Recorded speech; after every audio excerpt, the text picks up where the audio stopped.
വെളിപ്പാടുകളുടെ ആദ്യ പാഠങ്ങളെ തന്നെ വീണ്ടും ഉപദേശിച്ചു തരുവാൻ ആവശ്യമായിരിക്കുന്നു. It has become highly necessary. വലിയ കൂടിയ കട്ടിയുള്ളതൊന്നും പറഞ്ഞ ദഹിക്കത്തില്ല. അനുഗ്രഹം പറഞ്ഞ സ്തോത്രം വരും. ന്യായവിധി പറഞ്ഞ മുഖം കറക്കും. ആമേൻ അല്ലേ? നിത്യശിക്ഷാവിധി പറഞ്ഞ മുഖം കറക്കും.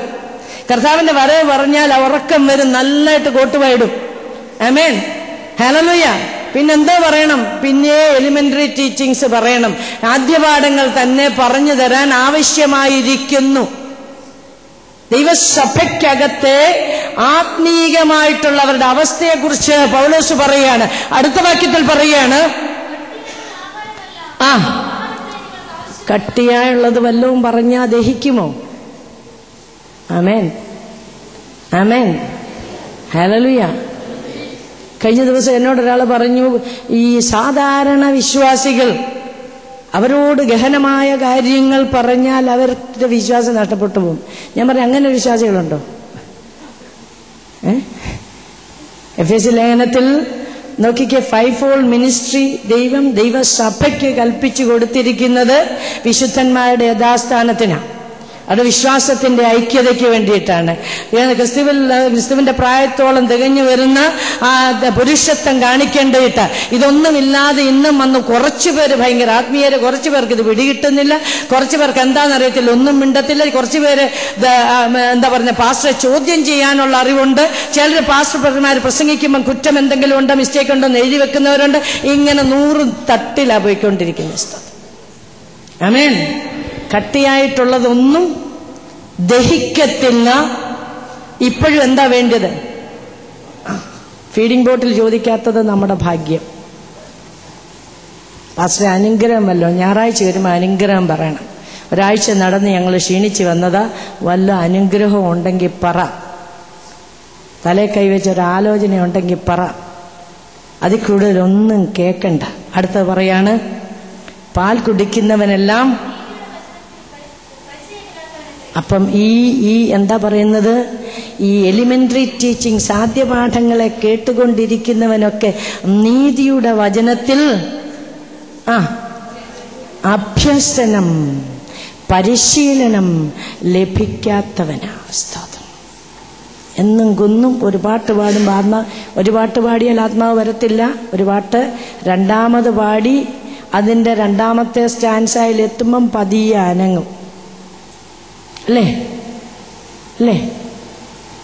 അങ്ങനെയല്ലയോ? എന്താ പറയാൻ മടി? സ്തോത്രം.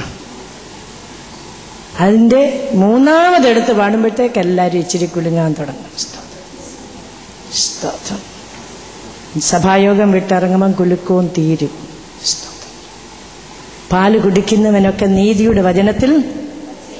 ആമേൻ. അപ്പൊ എന്തിനകത്താ പരിശീലനം വേണ്ടിയത്? എന്തിനകത്താ പരിശീലനം വേണ്ടിയത്? നീതിയുടെ വചനത്തിൽ പരിശീലനം ലഭിച്ചവരായിട്ട്, പരിചയമുള്ളവരായിട്ട് നാം ആയിരിക്കാനാ ദൈവം ആഗ്രഹിക്കുന്നത്.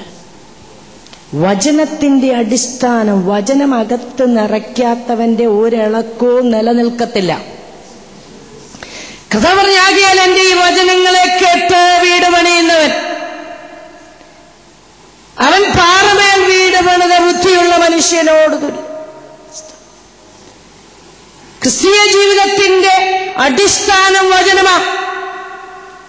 അത് പണിയേണ്ടത് വചനം കൊണ്ടാ. സ്തോത്രം. പാറമേലുള്ള പണി ബുദ്ധിമുട്ടുള്ളതാ.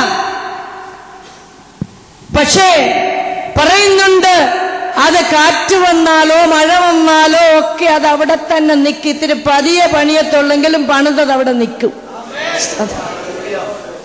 ഓവർനൈറ്റ് വീസ കിട്ടി കാണത്തില്ല, വിദേശത്ത് ജോലി കിട്ടി കാണത്തില്ല, പ്രോസ്പെരിറ്റിയുടെ എന്താ പറയുന്ന ഒന്നും നിന്റെ ജീവിതത്തിൽ ഉണ്ടായിട്ടില്ലായിരിക്കും. പക്ഷേ പ്രതികൂലത്തിന്റെ മധ്യത്തിൽ, ഏത് പ്രതികൂലത്തിന്റെ മധ്യത്തിലും പിടിച്ചു നിൽക്കാനുള്ള ഉൾക്കരുത്ത് വചനം, ആത്മാവിന്റെ ഓളായ വചനം നിന്റെ അകത്തുണ്ടെങ്കിൽ നിനക്ക് കരുത്ത് തരും. സ്തോത്രം. എന്താ പ്രവാചകന്മാർക്ക് ഇത്ര ഡിമാൻഡ്? എന്താ ഇത്ര വലിയ ഡിമാൻഡ്? വചനം നിന്റെ അകത്തില്ലാത്തത് കൊണ്ട്. ആരെങ്കിലും തലേ കൈവച്ച് പറഞ്ഞില്ലെങ്കിൽ തീർന്നു. ആമേൻ, ആമേൻ. അപ്പൊ അടിസ്ഥാനം, ഫൗണ്ടേഷന് മാറ്റം വരികയാണ്. എന്താ ഫൗണ്ടേഷൻ? വചനമെന്ന അടിസ്ഥാനമാണ്. ആമേൻ. അതില്ലാത്തവൻ കട്ടിയായ ആഹാരമല്ല, അവൻ ശിശുവാണ്, അവൻ പാല് കുടിക്കുന്നവനാണ്. കട്ടിയായുള്ള ആഹാരം എന്താണ്? അതിന്റെ 14ാമത്തെ വാക്യം പറയാ, കട്ടിയായുള്ള ആഹാരം നന്മ തിന്മകളെ തിരിച്ചറിവാൻ തഴക്കത്താൽ. എന്താ അതിന്റെ അർത്ഥം?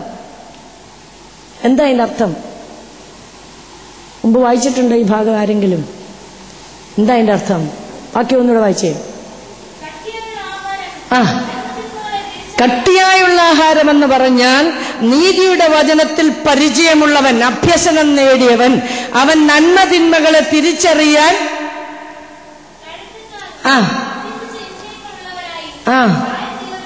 അപ്പൊ നീതിയുടെ വചനങ്ങൾ എങ്ങനെ അഭ്യസിക്കുന്നത്?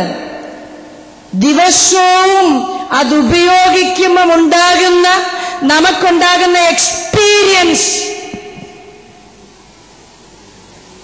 വചനത്തിന്റെ എക്സ്പീരിയൻസ്. ദൈവവചനം ഇന്നത് പറയുന്നു, അതിനപ്പുറം ഒരു കാര്യം ഞാൻ ചെയ്യത്തില്ല.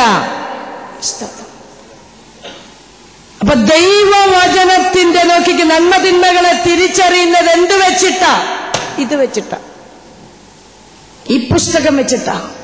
സ്വർഗത്തിൽ എന്നേക്ക് സ്ഥിരമായിരിക്കുന്ന വചനം. ആദ്യം വചനമുണ്ടായിരുന്നു, വചനം ദൈവത്തോടുകൂടെ എന്ന്. വചനം ദൈവമായിരുന്നെങ്കിൽ നോക്കിക്കെ നന്മ തിന്മ തിരിച്ചറിയുന്നത് ഈ ദൈവവചനത്തിന്റെ അടിസ്ഥാനത്തിലാണ്. സിസ്റ്റർ, ആഭരണം ഇടുന്നത് ശരിയാണോ? ശരിയാണോ? അറിയത്തില്ല. ഇട്ട സ്വർഗത്തിൽ പോകുമോ? അറിയത്തില്ല.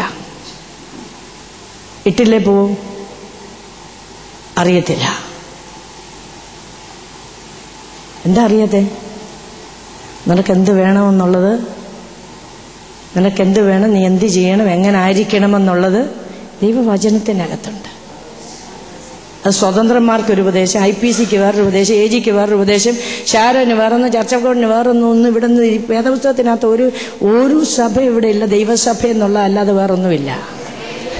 അത് AGക്കാർക്കിടാം. ഇതിനകത്ത് എവിടെ AG? അത് ഞങ്ങൾ സ്വതന്ത്രരാ. ഇതിനകത്ത് എവിടെ സ്വതന്ത്രം? അപ്പൊ നോക്കിക്കേ, ഏതാ നല്ലത് ചീത്ത എന്ന് തിരിച്ചറിയാനുള്ള എക്സ്പീരിയൻസ് അല്ലെങ്കിൽ അഭ്യസനം ലഭിക്കുന്ന ഇന്ദ്രിയങ്ങൾ. നിന്റെ ഇന്ദ്രിയങ്ങൾ നോക്കിക്കേ, പ്രായം തികഞ്ഞവർക്ക്, ഇന്ദ്രിയങ്ങളുള്ളവരായി പ്രായം തികഞ്ഞ ഇത് ഉപയോഗിച്ചുള്ള എക്സ്പീരിയൻസ് കൊണ്ട് പോകണ്ടാത്തടത്ത് ഞാൻ പോകത്തില്ല, ചെയ്യേണ്ടാത്തത് ഞാൻ ചെയ്യത്തില്ല, പറയണ്ടാത്തത് ഞാൻ പറയത്തില്ല, കാണേണ്ടാത്തത് ഞാൻ കാണുകയില്ല എന്ന് പറയണമെങ്കിൽ ഈ ദൈവവചനം കൊണ്ട് നിന്റെ ദൈനംദിന ജീവിതത്തിൽ നിനക്കൊരു തഴക്കം, ഒരു എക്സ്പീരിയൻസ് ഉണ്ടാകണം. അതില്ലാത്തത് കൊണ്ട് വിശ്വാസത്തിൽ ക്ഷീണിച്ച്. ആമേൻ, ആമേൻ, ഹല്ലേലൂയ, ഹല്ലേലൂയ. അതുകൊണ്ടാ പത്രോസ് പറയുന്നത്, നിങ്ങൾ ഇപ്പോൾ ജനിച്ച ശിശുവിനെ പോലെ മായമില്ലാത്ത പാലായ വചനം. ഇപ്പൊ ജനിച്ച ഒരു കുഞ്ഞിനോട് പറയാണ്, അയ്യോ ഇതൊരു മുസ്ലിം സ്ത്രീയാണ് നിനക്ക് പാല് തരുന്നെന്ന് പറഞ്ഞ വേണ്ടെന്ന് പറയൂ? വേണ്ടെന്ന് പറയൂ? പറയുമോ? ഇല്ല. ഒരു ഹിന്ദുവാണെന്ന് പറഞ്ഞാൽ വേണ്ടെന്ന് പറയുമോ? മർത്തോമാക്കാരിയാന്ന് പറഞ്ഞ ബന്ധക്കോസുകാരി കൊച്ചു വേണ്ടെന്ന് പറയുമോ? നമുക്കങ്ങനെയല്ലേ? ഇല്ല. ഇപ്പോൾ ജനിച്ച ശിശു, അതിന് പാല് മതി. അമ്മ മാർത്തോമാക്കാരിയാണെന്നറിയണ്ട, ബന്ധക്കോസുകാരി അറിയണ്ട, ആരെ കൊടുക്കുന്നെന്ന് അറിയണ്ട, അതിന് പാല് മതി. IPCക്കാരന്റെ മീറ്റിങ്ങിന് IPCക്കാരനെ പോത്തുള്ളൂ. തമ്പുരാൻ സഭ പണിയാൻ പോവുക. സഭ എഴുന്നേക്കാൻ പോവുക. ദൈവസഭ എഴുന്നേക്കാൻ പോവുകയാണ്. ദൈവിക അധികാരങ്ങളുമായിട്ട് ദൈവസഭ എഴുന്നേക്കാൻ പോവുകയാണ്. ദൈവസഭ, ദൈവം തെരഞ്ഞെടുത്ത ഒരു കൂട്ടത്തെ ദൈവസഭ അവർ ദേശത്ത് എഴുന്നേക്കാൻ പോവാ. ആമേൻ. അതുകൊണ്ട് പറയാണ്, നിങ്ങൾ ഈ എലിമെന്ററി ടീച്ചിങ്സ് വിട്, ആദ്യപാഠങ്ങൾ വിട്ടിട്ട് ക്രിസ്തുവിനെ കുറിച്ചുള്ള പരിജ്ഞാനത്തിന്റെ പൂർണ്ണതയിലേക്ക്